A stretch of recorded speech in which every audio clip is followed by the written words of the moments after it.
आज ही Doubtnut app download करें। Doubtnut पर होगा अब आपके सभी मैथ्स, केमिस्ट्री, फिजिक्स और बायोलॉजी डाउट्स का सफाया। बस अपने क्वेश्चन की फोटो खींचो, उसे क्रॉप करो और तुरंत वीडियो सोल्यूशन पाओ। Download now.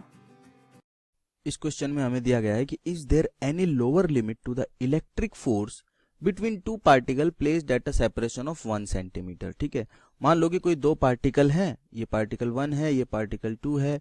इन दोनों को कितने डिस्टेंस पे रखा गया है? 1 सेंटीमीटर की डिस्टेंस पे रखा गया। तो पूछा गया है कि अब जो इलेक्ट्रिक फोर्स लगेगा, यानी कि फोर्स ऑफ कूलम जिसको हम बोलते हैं, वो उसकी लोअर लिमिट के बारे में पूछा गया। तो कूलम फोर्स होता है वो सिंपली के Q1 Q2 upon R square होता है, यानी कि पहले चार्ज का मैग्नीट्यूड, दूसरे चार्ज का मैग्नीट्यूड और उन दोनों के बीच के डिस्टेंस का स्क्वायर। ठीक है, मैग्नीट्यूड का स्क्वायर। क्लियर? अब सबसे अगर मैं बात करूं फिजिक्स में, जो हमारे जेई लेवल तक की फिजिक्स होती है, वहां पे हम जो सबसे छोटा पार्टिकल मानते हैं जिसपे चार्ज होता है, वो क्या होता है? सबसे ज्यादा चार्ज, जो सबसे छोटा पार्टिकल जो होता है वो हम इलेक्ट्रॉन को मानते हैं। ठीक है, और उस पर चार्ज होता है 1.6 इंटू 10⁻⁻19 कूलम। ठीक है, और ये माइनस में होता है। ठीक है, डायरेक्शन की ये डायरेक्शनल प्रॉपर्टीज नेचर और बिहेवियर दिखाने के लिए है। बाकी मैग्नीट्यूड ऑफ चार्ज होता है वो 1.6 इंटू 10⁻⁻19 कूलम होता है। ठीक है, तो जो सबसे छोटा पार्टिकल होगा उनके बीच में तो सबसे ज्यादा फोर्स लगेगा। अगर मैं यहाँ पे दो इलेक्ट्रॉन रख दूं, ठीक है, दो इलेक्ट्रॉन रख दिए, तो एक दूसरे पे क्या करेंगे? रिपल्जन फोर्स लगाएंगे। ठीक है, ये इलेक्ट्रॉन इस पे फोर्स लगाएगा इधर, और ये इलेक्ट्रॉन इस पे फोर्स लगाएगा इधर। ठीक है, तो इससे छोटी इसकी लिमिट नहीं हो सकती। ठीक है, क्योंकि सबसे छोटा जो आपका चार्ज होगा वो इलेक्ट्रॉन होता है।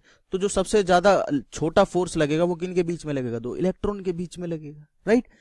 तो यहां से मैं लिख सकता हूं F इज इक्वल्स टू के की वैल्यू क्योंकि 9 इंटू 10⁻⁹। ठीक है, मल्टीप्लाई करूंगा ई स्क्वायर से। देखो Q1 की जगह इलेक्ट्रॉन का स्क्वायर, Q2 की जगह भी इलेक्ट्रॉन का चार्ज का स्क्वायर। ठीक है, और डिस्टेंस होगी 1 इंटू 10⁻⁻2 का होल स्क्वायर। मीटर में चेंज कर ले सेंटीमीटर को, तो 9 इंटू 10⁻9 इंटू 1.6 इंटू 1.6 इंटू 10⁻38। 19 और 19 कितना हो गया? 38 हो गया, और ये बन गया 1 इंटू 10⁻4। राइट? अब देखो ये ऊपर जाके 13 हो जाएगा, तो 9 और 4 कितना हो गया? 13।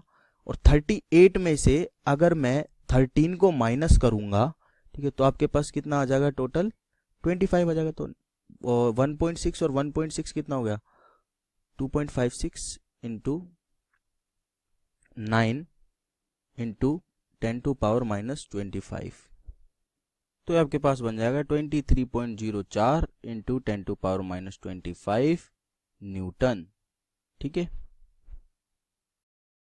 क्लास 6 से 12 से लेके नीट, IIT, जेई मेंस और एडवांस के लेवल तक 10 मिलियन से ज्यादा स्टूडेंट्स का भरोसा।